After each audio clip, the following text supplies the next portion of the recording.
All right, thanks for making Locked On Nets your first listen of the day.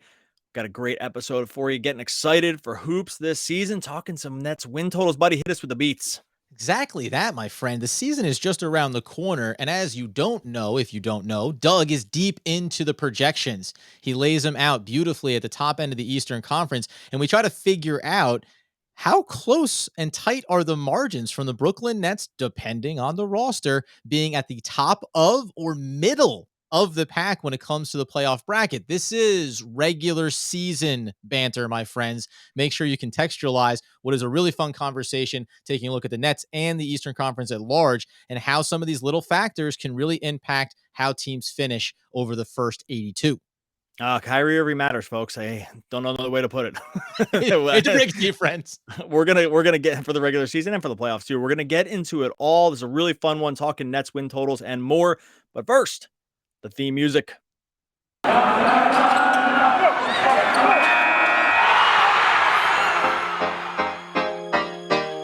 You are Locked On Nets, your daily Brooklyn Nets podcast. Part of the Locked On Podcast Network, your team every day.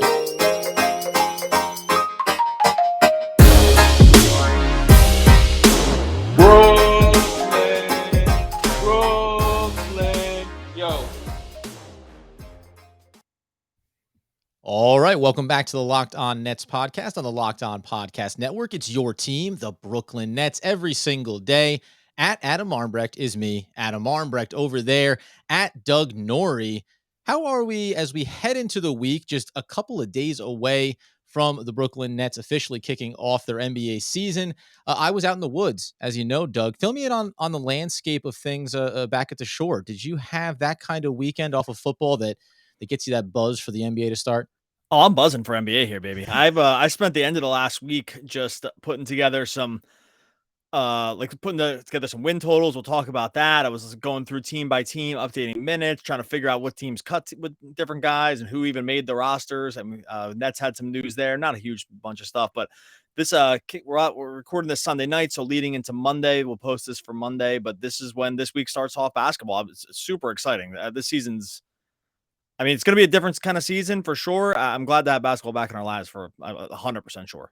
And nobody more than me or fellow Giants fans are excited for the NBA to start because it's something else to be watching, man. This is, I think this is the good news about the Nets and where they are as a franchise over the last handful of seasons. You don't have to risk coming into a year and saying, boy, do you think that they'll go 10-72? Probably not. So that's always a comforting feeling. If you're a Giants fan, there's a handful of New York teams really that I think you don't get to have that kind of confidence in.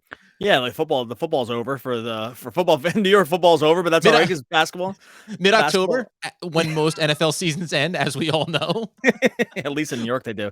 Now, I spent the weekend, the better part of last week, and then really kind of kicked it into overdrive to finish. Some of these teams are a little more difficult than others. Going through and projecting out win totals for every single team in the league, and some of those are fun to do, like the ones you do first, like Brooklyn and Philly and Milwaukee and teams that are good, and then you gotta sort of set a little timer to make sure you finish teams like Houston and OKC and some of these other teams. You've done a bunch of this, right? Like, over the years, like you've done this multiple times. You say setting that timer.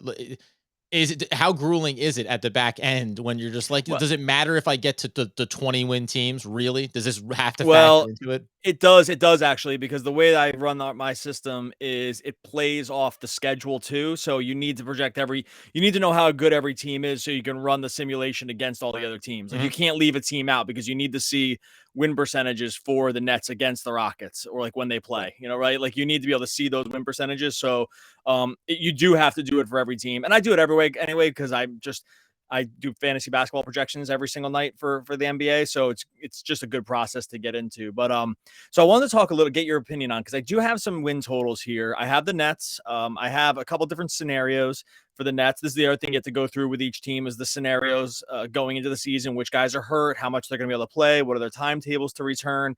Sometimes that's easy. Sometimes that's trying to figure out stuff a little bit on the fly. Jamal Murray's expected back at this date and he's going to play X amount of minutes. Ben Simmons is back on the court for Philly.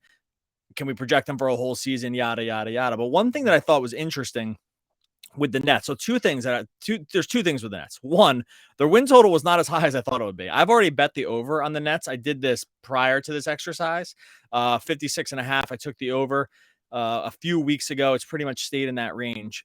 But one, the Nets on my model came in lower than that. And the model actually has some real problems if Kyrie doesn't play. And so not problems. The model doesn't have problems. The Nets have problems, right?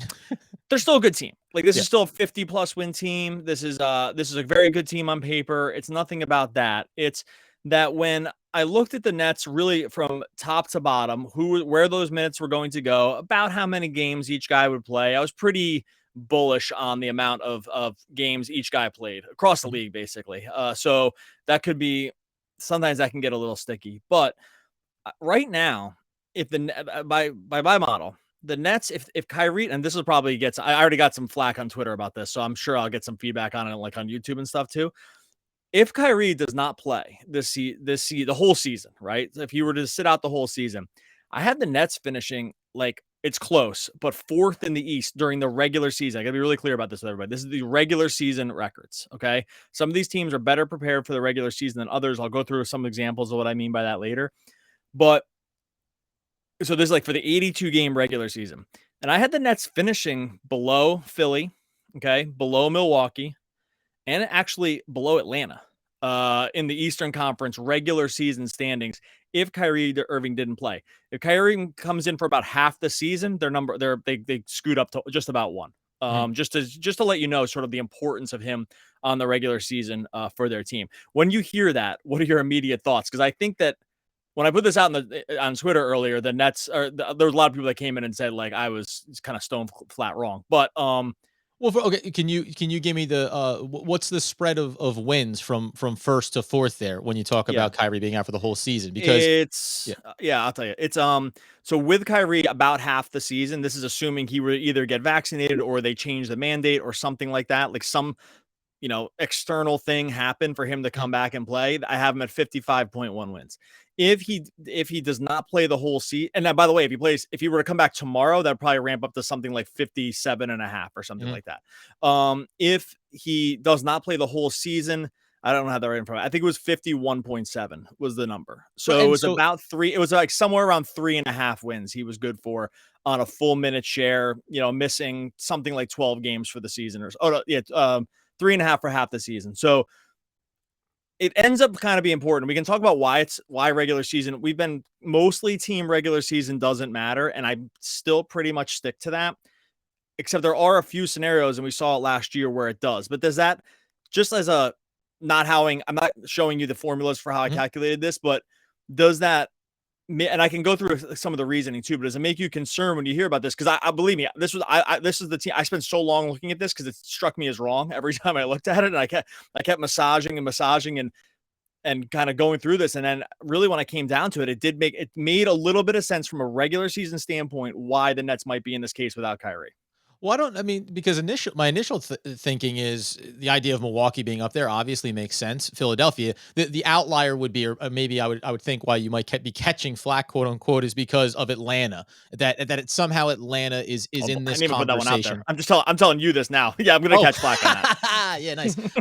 But the other reason why I want to know about the numbers between basically, okay, so somewhere 51 and a half up to 56. And you said the jump from fourth to first. So it means that all of these teams there that you're talking about at the top, it's the difference of 4 or 5 wins between this positioning. So, do I think it's crazy that if Kyrie were to be a part of this team, they'd be right there at the top of it? And if they're not, I think when you say the finishing the season fourth, it's like, oh, the Nets finishing as the 4th seed in the Eastern Conference, come on.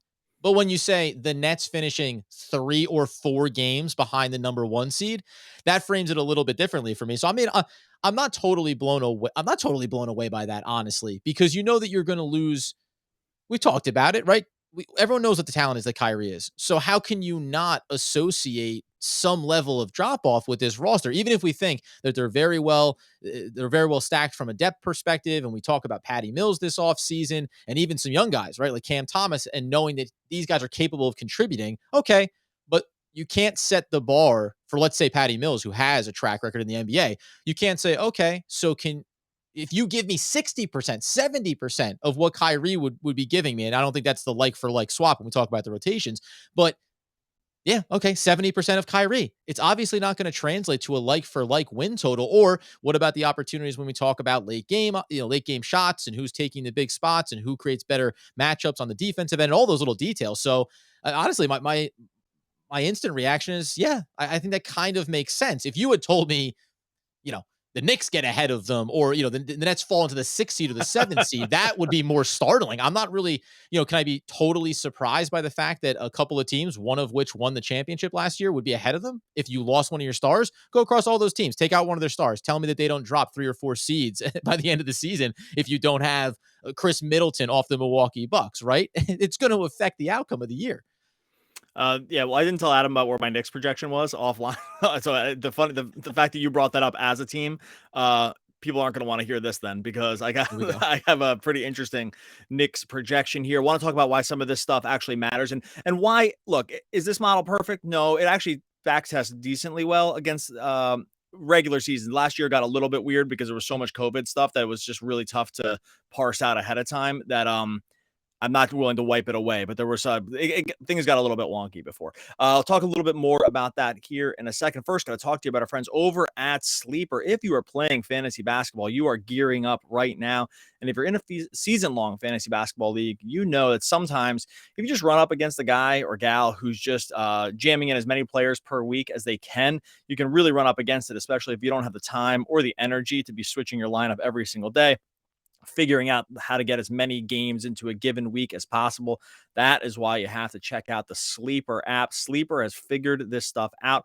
They have the game pick mode over on Sleeper. In game pick, you just pick a single game for each player each week. That's the one that's going to count towards your team's total score.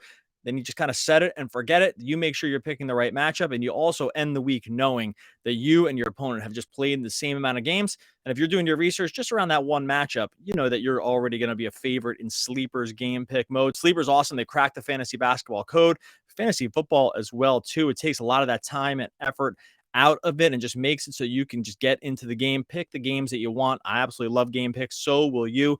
Make sure you're downloading the Sleeper app. Sign up for an account today. Make sure you download the Sleeper app in the App Store. Sign up, Sleeper app, game pick mode. I know you'll love it as much as I do. And of course, you've heard me or Doug telling you about this. It's a familiar scenario we've all run through. You have the idea of watching a device to catch the game. You're also streaming the live action on another device. You're begging Doug or a family member for the passcodes for your favorite streaming service. And you're just kind of scrambling. You get yourself caught up with a whole bunch of codes, passwords, devices, who knows whatery. Wouldn't it be nice if you could get it all in one place together and kind of get rid of some of those headaches? And that is why I want to tell you about the old DirecTV stream. It brings all your entertainment, in one great place together without all the hassles, live TV and on-demand favorites like never before, so you can watch your favorite sports, movies, and shows all in one place. That means no more juggling remotes, no more looking for passwords, and again, no more begging Doug for something, anything. I don't know what it is. We're on a podcast together and he doesn't want to give it to me. The bottom line is get rid of the clutter and you get rid of that confusion and get yourself TV together with DirecTV Stream. You can learn more at directtv.com. That's directtv.com. Compatible devices are required and content varies by package. So keep taking me down the rabbit hole, Doug. This is the kind of thing that I like to sink my teeth in on, especially when I know you're doing the bulk of the legwork. So a couple of more things with the Nets, and I'll tell you why it's sort of problematic on the Nets from a Nets perspective. From again, I can't stress this enough, a regular season standpoint, right? We're not playing Kevin Durant 48 minutes. James Harden's not playing 44 minutes a game, right? Like those aren't the scenarios that are happening. This is getting through an 82 game schedule and seeing what your team has that can kind of line up. Because what happens is with every team is, especially when it comes to win totals, sometimes the question is not so much who your superstars at the top, which is really important. It's what you can put on the court when those guys don't play. Like that ends up really mattering as well. And your problems can cascade when your superstars step out. Some teams have more problems around this than others. Some teams are just deeper than others, right? So the Nets, while on paper are a very deep team because they have basically, let's say 12 professional basketball players that you feel comfortable being in the game, from a wins expectancy, a lot of these guys are complementary to Harden and Durant at this point. And so the drop off that you get when you do not have one of those guys on the court actually is stark. With Kyrie, that wasn't the case, right? It was that you could always basically stagger. You could be you can make sure you're always staggering a superstar for even the whole seasons, whether it's just in your rotations or in the games that those guys are not playing, right? And so the drop off in minutes is way less severe when Kyrie's on the court, right? Or just when you have these superstars. When you don't have it, what you end up happening is going from Kyrie's minutes, going from like Kyrie 33 and a half minutes a game, let's say, to making up those 33 and a half minutes with the guys that I mentioned before, like a little bit more Patty Mills, a little bit more Javon Carter, right? Like maybe a little more Cam Thomas. Yeah, it's mostly fine-ish, but it's everyone would agree it's a massive drop-off from Kyrie Irving, right? So where you're picking up those minutes actually matters over the course of the regular season. So when you look at this Nets team, you'd be crazy if you didn't. Yes, they have the two of the top 10 best players in the game. That's why, even without Kyrie, my model, even probably being a little bearish on them, is like 53 wins, right? So like this is their 53 win team without a max player, like who's one of the top 15 best players in all of basketball. So they're an awesome team. What I'm saying is people, I think, sometimes fail to grasp the cascading effect of losing a guy like that and the replacement level pieces you have to put in next, in his place, which are still okay, but actually a little bit worse in some ways than some of these other teams. Well, so it's a two-part thing, because you mentioned about getting to the playoffs and saying, well, this is where we'll run max minutes for KD and for James Harden, and it mitigates maybe not having a player like Kyrie Irving on the court. The difference would be, it's like you can't go into your model and say, well, you're not going to have Kyrie for this year, so I'll dial up the minute shares for Kevin Durant and Harden. Exactly. It's not the way that it works, right? Right. You have to say, no, those minutes have to go somewhere else. And then I think if you put it into real basketball terms, so the Nets go out against Team X and Kevin Durant comes up towards 36, towards 40 minutes. That's where he's capping. So you're still going to have a whole bunch of situations in that game where a Bruce Brown, a Javon Carter, a Patty Mills, someone's going to have to step up and make a couple of shots. And by percentage chances, they're less likely to hit them than Kyrie Irving would be. And that's the difference between a game-winning shot or winning by 5, losing by 2. Boom. A handful of those throughout the season. That's the difference that you're talking about in this projection. And then the second thing you said there, when you talk about some other teams in the NBA, listen, everybody wants to be superstar top heavy with complementary pieces around it. But when it comes to projections, you'll verify this for me. When you have a team that is maybe pretty balanced from top to bottom and isn't necessarily as top heavy, it does kind of mean this is where you can rotate players in and out as some players come up with injuries or have to miss a handful of games or rest and not necessarily lose too much. Now, it means your ceiling can't get set nearly as high as a team like the Nets might be able to. Correct. But your floor is a lot higher and a lot more consistent. Correct. That's a perfect way to put it. That's it. And that's exactly what sometimes the trap you can fall into as an NBA fan is to look at the very top and say, hey, these are the top. And by the way, at the end of the season, that is what works. These are the guys that are these are the guys that at the end of the season are still playing because they're the best. A playoff team is going to look very different than a regular season team. Like I'll give an example.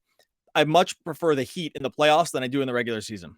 Like the Heat are a good example to me of a top heavy team that when they're in the playoffs, I actually think will be a pretty formidable team when guys like Jimmy Butler, Bam, Kyle Lowry, Duncan Robinson, Tyler Hero, that group is running all of the minutes. The problem is when that group is not going to run all the minutes during the regular season, the drop off to like KZ Okpala and stuff and Gabe Vincent is like so dramatic that I have their wins actually start chipping away along the edges. Right. So then the two examples that I think actually will finish better in the regular season, that project a little bit more even across the board. One is the Hawks. Okay. So if you look at the Hawks, do they have the top end talent of the Nets? No. Would the Nets be massive favorites against them in a 7-game series? Of course. Right. But when you look across their roster, they are able to handle those extra minutes during the regular season a little bit better. Right. They have Cam Reddish coming off the bench. They have DeAndre Hunter. They have Kevin Huerter and Bogdan Bogdanovic behind Trae Young. They have a couple of really quality bigs and Clint Capella and John Collins. I'm already talking about like a more even baseline for their team. If Okongwu is able to come back from his injury, that actually really helps them regular season too. So you can see they're much better at withstanding some of that, but their core 6-man rotation is worse. Well, and the other piece of it is too is maybe I don't want to feel like I'm doubling down on it, but again, when a Kyrie comes out, and let's take Kyrie off the table, he's not going to play this year, let's say.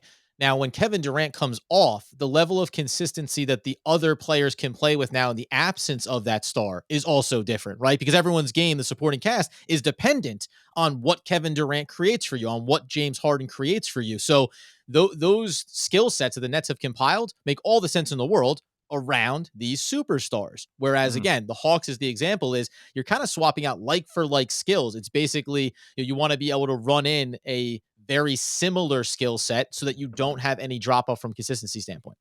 Yeah. So, and that's all. That's all I mean. I keep couching it this by saying playoffs are in regular season. Where the regular season matters is because we saw last year, like I said at the top, like it's the difference of playing the Hawks in the second round or the Bucks in the second round. If the Knicks or the Nets are able to overtake the Sixers, then they're playing the fourth seed instead of going in a banged up squad in the Bucks series and not able to get out of it. Right. Yep. Like sometimes these seedings do end up really mattering. And so, this is where it is important. And like, look, is this coming up with some stuff to talk about before the season? Yeah, but I think it's actually a good, an instructive sort of exercise to go through with this Nets team. Because I know for me, like, look, I tweeted out 2 weeks ago that the Nets didn't have a single weakness, right? And then basically from that point on, it was like Kyrie can't play and blah, blah, blah. So that it was like within 48 hours of that. So I've been as bullish on this team as you can possibly be, for sure. I just told you I bet them at like a not insignificant amount of money to start the season on the over or the wins. And I actually usually don't even do that because the number seems so flaky to me. But now in this exercise I'm like, oh, maybe it's not as flaky as I thought it was before. All right, I want to get to a couple more, get your opinion. I want to talk about the Knicks a little bit too. And we'll close off on some more Nets thoughts first. You know, our friends over at Built Bar, you got to head on over and Built Bar right now and grab a protein bar. You probably tried other protein bars out there on the market. It's like a little cardboardy. It's a little spongy. There's no flavor. They kind of just like were making sure the protein was in there and then didn't really focus on anything else. Not our friends over at Built Bar. They started with the flavors: mint brownie, raspberry, coconut, cookies, and cream. Those aren't ice cream flavors, folks. That's a protein bar that's actually good for you. And then you want to get into the metrics. We like the number: 17 to 18 grams of protein, calories from 130 to 180. That's the sweet spot. Only 4 to 5 grams of sugar, only 4 to 5 grams of net carbs. All flavors, all super tasty, very healthy for you. Great for grabbing and going on the run. Built Bar is the way to go. Go to built.com, use the promo code locked on. You're going to get 15% off your order. Use promo code locked on for 15% off at built.com. So dial me in then to some of these other Eastern Conference teams, because when we talk about, let's say that if this scenario is playing out where Kyrie Irving isn't available and maybe the Nets do fall, quote unquote, at least from a regular season standpoint, down the boards a little bit. The Knicks are obviously a curious one because I mentioned them just off the cuff before, but where was that pecking order? Because you even mentioned Miami. Where did they end up stacking up in the regular season? Because you said I like them even better as a postseason team. So where is that 5 to 8, and then obviously some playing teams as well? Yeah, I have a really tight grouping of Miami, Indiana, and Boston. Like we're all right in the 43 to 44-ish win range, somewhere around there. There's basically the group that I mentioned before, and then there's this tight group of those three teams. Then there's a drop off to Chicago and Washington, and then there's a pretty severe drop off to the rest of the group, which is like the Raptors, Hornets, Cavs, Detroit, and then Orlando. So the bottom two teams, I think we pretty much know are tanking. It's a little unclear about what, the Cavs' intentions are, but there's there's tiers here. Where I was most surprised actually was that the Knicks actually finished in closer to the top tier than they did for the regular season, than they did to the middle tier. And this was another one, sort of in the same way I went back and kept looking at the Nets one to try to make it so that the win total got higher. I mean, that's not a good process, but it's mostly that I wanted to see where my priors were not jiving with the actual numbers, right? So it's like what the things I'm thinking about this team do not jive with what I'm seeing here. The Knicks actually finished higher, and I can go through there, but I mean, I have a theory about why. I've seen this, but I mean, I have a couple of reasons why. I'm wondering if you have I'm putting you on the spot here, but if you have any guesses as to why the Knicks, maybe we should head on over to the Knicks podcast and tell them that I'm really bullish on the team. Nets fans hate to hear this crap. I understand, but do you have a guess? I have a couple working theories about why this is. Well, I mean, off the cuff, my assumption would be that if we take health off the table and their entire team is going to be ready to go for the season, listen, when you throw out a Kemba Walker, a Derrick Rose, a Fournier, and you talk about any of the defensive pieces, you can talk about the bigs that they have there and Noel and Robinson, et cetera, but they're a regular season team. Like, to me, it's almost like what you talked about. This is a team that can steal, quote unquote, wins throughout the regular season because those matchups or those games might end up being the ones that other teams don't care about. And I know that your model's not taking that into account, but I think it's just the idea that that's what this team is built to do. It's to be very successful in the regular season when other teams aren't as concerned or focused on that. And then when it really comes down to crunch time, when it comes down to playoff basketball, I don't think that this team matches up on a game to game basis, or on series to series basis, I should say, as well as they would during the regular season. Yeah, like if the Knicks and the Nets played right now in a playoff series, the Knicks would be probably favored to sweep them. Like, so it's not so much that, but if we look at the regular season, there's a couple things you can say about the Knicks that we're not actually going to say about the Nets. One, and we've actually seen this. So this isn't even me. We'd seen this before, and we never saw it if it was going to happen with the Knicks, and then we saw it last year. Tibbs I left will Julius play Randle out of the way, but just, that wasn't a slight Knicks fans. Julius Randle's going to play a big role, obviously, on this team, and now I know where you're going with Tibbs as well. Tibbs will play his starters a ton of minutes. That actually really matters for piling up wins over what you think they should in terms of a talent level. Playing your starters a lot more minutes than other teams play their starters means you do not have as much of a drop off when you get past your front line of guys, right? And we already know that the Knicks are willing to do this. They just went through this a whole season. They sort of outkicked their coverage last year on this very idea. They didn't get anyone hurt, and they played their guys like RJ Barrett played tons of minutes. Julius Randle played tons of minutes. These guys ran a lot. They did. They played a certain way around their best players that the Nets just won't do. The Nets are going to rest guys like Harden and KD during the year. We know this to be the case. I can be more bullish on their minutes, on the Knicks minutes, because they are not playing for the championship. They're actually playing to, for seeding and to get the crowd into it and to win games now, because and I commend them for it. That's what, you should do. But that actually builds up. How much of a bump do you give the Knicks players when do you factor that in your model when you're saying, well, it's Thibodeau, we understand how they run their team? Do you incrementally throw a few more minutes to their starters versus most other teams? Yes, definitely. Yeah. Like for instance, it was hard to be really super bullish on the Nets bigs, like how many minutes guys like Aldridge, Millsap, and Blake were going to play, right? So you can't go even 35. if I was able to, thank you. Even if I was able to pick out who I thought the best guy was, right? Like I can't give those guys 32 minutes. I can give Julius Randle 34 minutes a game, right? I can give RJ Barrett 36 minutes a game. Is he as good as the other guys? No, but he's better. He's above replacement level for sure. Then like you said, guys like Fournier. You add Kemba Walker, who actually I didn't go crazy on his minutes because he's got injury concerns. And then you just you get another year out of Derrick Rose, who looked really good. They got like Alec Burks, that's these little subtle things that sort of build up. Maybe getting a full season out of Mitch Robinson. My model really likes him for helping with wins. Say what you will about that. Bringing in a guy like Nerlens Noel for the regular season off the bench that can help you in the regular season. That's a regular season kind of move for a basketball team. It's not a playoff move, but it's a regular season move. And so that team, do they have any guy that's even close to the Nets' top two guys? No, but they have a baseline of guys that are actually all pretty decent, like well above replacement level players, like well above average players, that they will play all those guys all the minutes. Yeah. They're not going to test out new things, right? They're not going to give a lot of nights off. That's just not how they roll. And so you can be super aggressive with that. And during the regular, we saw it last year. I was dead wrong about them last year for this reason.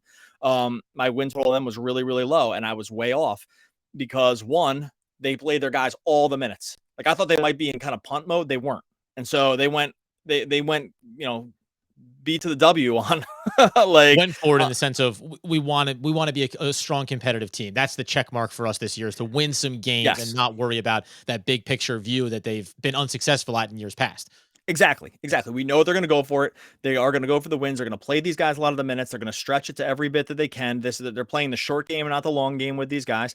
That builds up. So this was our team that the Knicks could finish on the top four. Do I think it's likely? No, but it's not out of the realm of possibility based on slight improvements around their roster and what we already know about how their coach and their front office will run this. They will just try to win. They know they're not going to win the championship. So what they want to do now is make MSG an exciting place to play. They want the home crowd to be in it every single night for a win. And in a way that maybe the Nets aren't with Barclays, because they're not playing for the same thing. Like, you know what I mean? Their end games are slightly different here. And I think during the regular season that we already seen it build up once. There's one team that I want to touch on real quick, but this is what last year, Andy Makowitz over on the One Giant podcast. He's a Knicks fan, and he was pumped up. He was juiced on what the Knicks were accomplishing last season. And I wasn't trying to take the wind out of his sails, but I was just kind of trying to frame it. I don't think I ever did it this way of this is them accomplishing their goal, getting a top tier seed, being in the upper half of the playoff bracket. That's the goal. So achieving that, and I kept trying to tell him it's misleading, and I couldn't quite frame it in this way until after the season. And you think about Thibodeau and all these other little details that you run into, and you go, yeah, like that's the reason why different teams are trying to accomplish different things. So you can't, if you're a Knicks fan, be excited, but also don't put weight in the idea of if you're a 4 seed, it doesn't mean, this is what I kept saying to Andy was, it's not a true seed. And I know I was like, you finish the way you finish and anything could happen, but you're just not that team yet. And this is something that as Nets fans, I spent years doing this. I spent years being juiced when the Nets were trying to sneak in as an 8th seed. I was like, anything can happen, boys. You don't know what we're capable of. When the reality was, we know exactly what you're capable of. There's a ceiling here, and that's not a bad thing, but it is a different way to experience a regular season when you're talking about wanting to be a good team and be competitive night in, night out versus I want to win a championship. That's the only thing that matters here. The only other team I want to ask you about was Boston, because that's a team that I just think is they're not trying to be competitive on a night in, night out basis and have the team, the fan base behind them, rallying them for wins. Like I think they still want to be in that upper tier of the Eastern Conference. I don't put them there right now. And yet it's like when you have a guy like Tatum, what's I don't know, like what's happened to them? Why is there anything inside of your projections that would indicate like why this team is possibly going to end up behind the Knicks at the end of the regular season? Yeah, I mean, they have the 2 superstar. I'm going to call Jaylen Brown borderline Yes. superstar. They have 2 superstar-ish kind of players. They're a little weirdly fragile around certain lines that it's hard to tell. Like if Robert Williams isn't fully healthy, and he's kind of looked pretty bad in the preseason, he actually I think matters for their regular season win total. They have Dennis Schroeder coming in off the bench. I think that probably helps them a little bit. But this is a team sort of guys that haven't totally proven that these other rotation guys are fully like NBA win guys, like Peyton Pritchard, like Romeo Langford, Grant Williams, right? They're all kind of good, but it's unclear if they're like huge difference makers. And right, are they wins and loss is differentiating? Do they impact wins and losses, right? Are these guys that type of role players, support players, or are they kind of swap them out with anyone around the league and it's not going to matter to the end result? Well, I think like Romeo Langford might have. I'm just looking this up right now. I think he might even had like a negative win share last year. I should have had this ready, but I don't. No, he was 0. He was just like a flat 0, right? So it's like, so if you're gonna give, I'm not saying he's gonna play a ton of minutes, but I think Grant Williams is gonna play a little bit more. Maybe Aaron Naismith is gonna play a little bit more. These are guys that maybe on the curve, probably end of this next season, look a little bit better. It's just kind of hard to know now. Like more court time for them this year because Kemba's not around. They have made some changes. They have good, decent veteran guys. They're a little thin sort of on the interior, which kind of, I think, weirdly matters more for the regular season than it does for the playoffs. Like centers, I've said this on other podcasts. I think centers are way more important during the regular season than they are during the playoffs. Like I think traditional centers help you win a little bit more during the season. And they're not as important later in the season because they just do a lot of grit and grind stuff that you just don't want to put your superstars through, right? So and maybe you're not locked in on defense and switches every single night with these guys, but that's why for instance, a good example is that's why Rudy Gobert is like a really good regular season player. Like that stuff really stacks up during the regular season. You get to the playoffs, when you really scheme against it, it doesn't look as good, right? But during the regular season, guys like that can really pile it up. And the Celtics, that's why Robert Williams probably is a little bit more important to the Celtics for their win total, but I have them right in that group.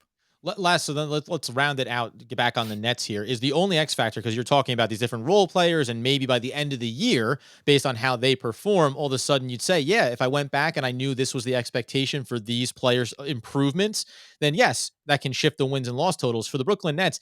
I mean, let's assume no Kyrie Irving. Does that make Cam Thomas the X factor as far as, well, if he develops over the course of the year and his role and impact on this team in the rotation changes, then yes, you'd go back and say, if I knew that Cam Thomas was going to be X throughout this season, I would have moved the Nets a little bit further, up the totem pole to start.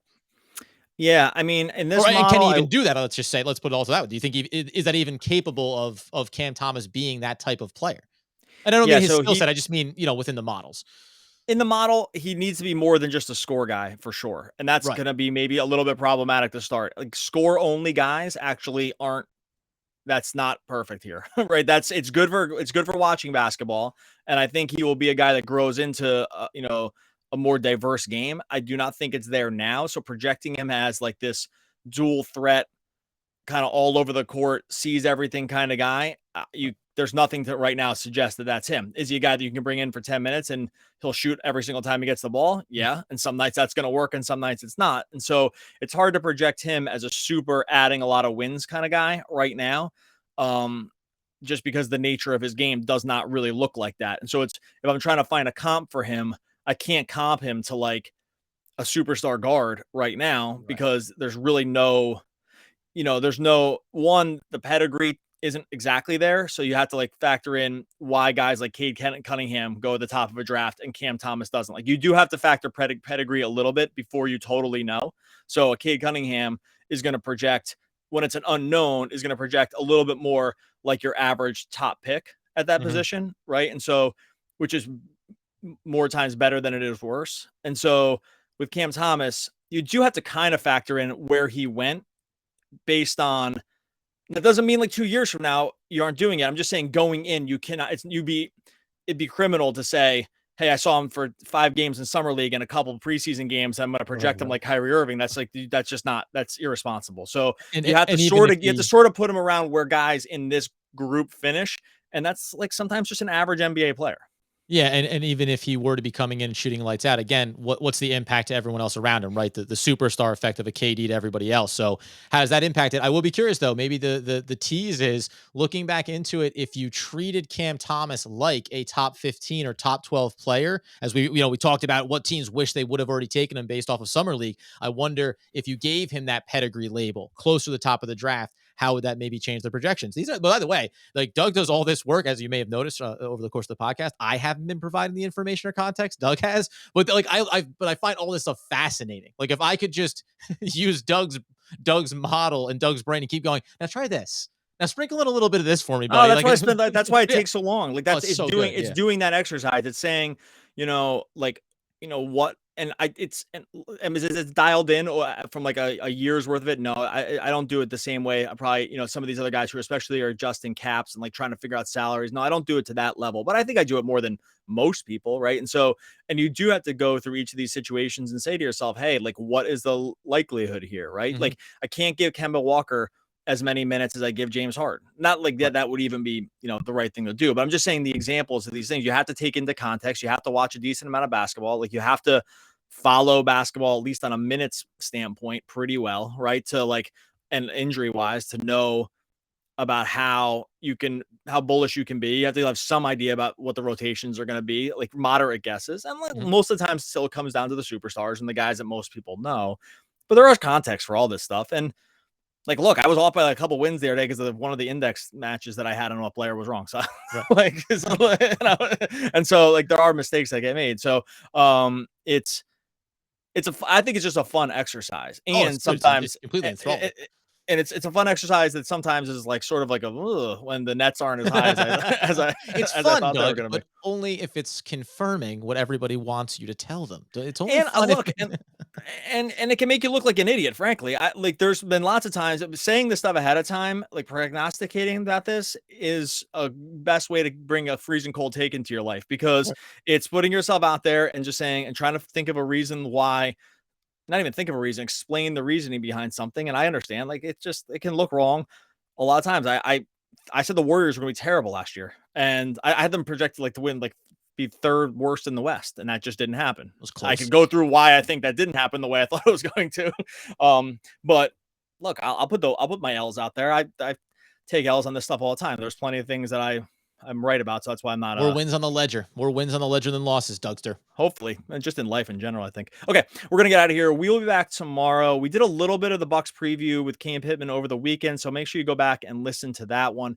And we'll do a Bucks preview again, first game of the season. Little hype train here going for Tuesday as we head in. Make sure you are subscribed to our YouTube channel. All these episodes are going up on YouTube. We'll be live a few times also after games this year as well. So make sure you like and subscribe over on the Nets, or Locked On Nets, YouTube channel. The link will be in the show notes. Expectations. That's what we're talking about here, friends. How about this one for you? A nice blend of prediction and surprise seems to be at the heart of the best art. Wendy Carlos. Oh, one of the all-time great poets. We will be back again tomorrow talking more Brooklyn Nets basketball.